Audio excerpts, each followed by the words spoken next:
We're from St Thomas Community Primary School, which is not far from the museum itself, and we've been taking part in the gardening project that you put on. Well, it's been really useful actually, because they've been learning about plants in science in the classroom, but like anything that's done in the classroom, it's not until you give it a real life sort of situation or scenario that it really comes alive. And the school really sort of values this relationship with the museum, and it's important for the children to sort of come down and get involved in real life situations and scenarios and just being a part of their community. Kids will learn a little bit about Dylan Thomas and what he got up to, get a sense of pride in their heritage, and also be inspired by what he achieved, a young man from Swansea who went on to become a world famous writer.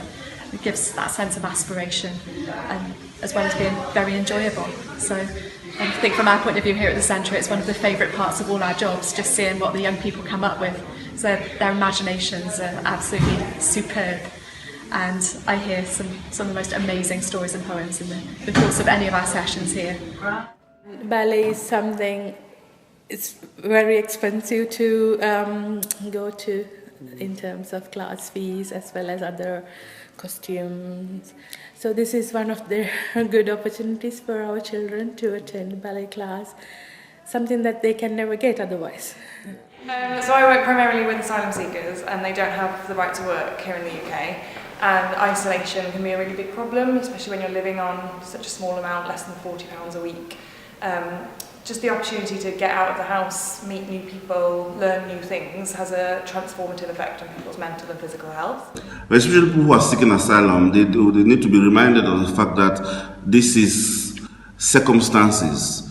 The mysterious winds of life meant that they are where they are now. When you come to these classes, it's a perfect form of escapism. Yes, when you are here, you become you. Yes, but I always remind them and people who take part in these classes to go back to the range of their dreams and their perfect landscape, although it might be broken now. But look for when it was perfect. So I've been teaching, I teach the day service, so it's adults with learning difficulties, and the age can range from about early 20s to 80s. So what we do, we walk around and we look at all the artwork, but it's about the conversations that come up, things that are relevant today, that are actually happening in people's lives today. And we have tea and we have coffee, so it's a social gathering as well, you know. So real friendships are formed as well. And they used to have what was called the Eve of the Cup Final dance. And the night before the Cup Final, they would fill that place with local football people from Greenhill, from Divati, Greenhill, and all these different areas. But they were all footballers, and it was a great community spirit. They say in many ways, we as boys, you know, we're looking back, and then we had a good childhood, because look at the play we had. We had the massive beach. Yeah. Where else, you know, if we got something like that? We were over the docks of the ships. We seen ships sail all over the world, weren't they? Yeah. We had 5 banana boats coming in here in those days. You know, you could get a passage there and go to Venezuela. You know, and some people did and never came back.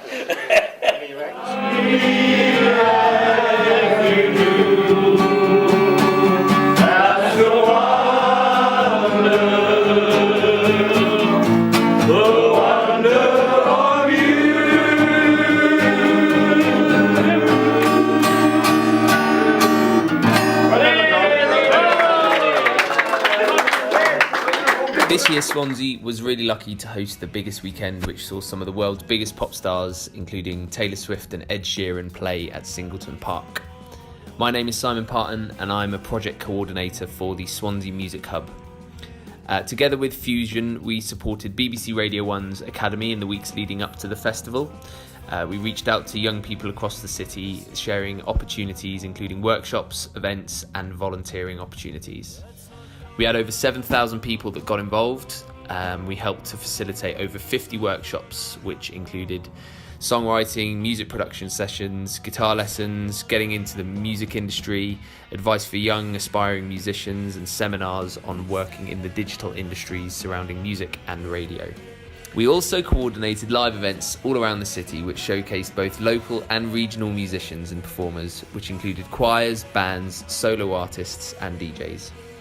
The legacy of these experiences for young people are invaluable and have inspired those that got involved to follow a creative career path. We're really pleased to have been involved and are committed to maintain the momentum after seeing how much of an appetite there is from young people in the city. The way it always must be. Father, my dear, my love for you so deep.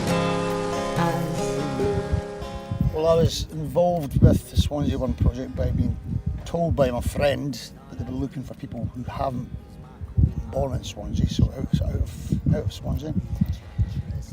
And I was asked what I particularly liked about Swansea, because my son was born here. I wrote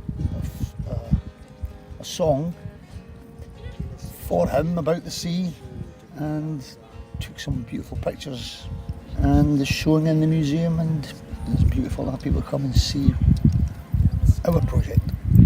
So how long have you been working in the garden? How are you finding it? We started last autumn actually, with a meeting with you, Zoe, and then in January we slogged. Slogged since January, through the snow, through all the weather, all the elements until the sun's arrived. And that was it's quite an emotional project, I think, to be involved in, because we're only going to be a very small part of it. But whereas the whole thing is sort of going to culminate in September, this will be a permanent feature. And everyone is volunteering from anywhere really can come and see the results of our labours. Yes. Hard graft, but we've had a ball. Loved it, loved meeting new people, and far better to be here outdoors and sitting watching you swimming or whatever, because it's been a pleasure.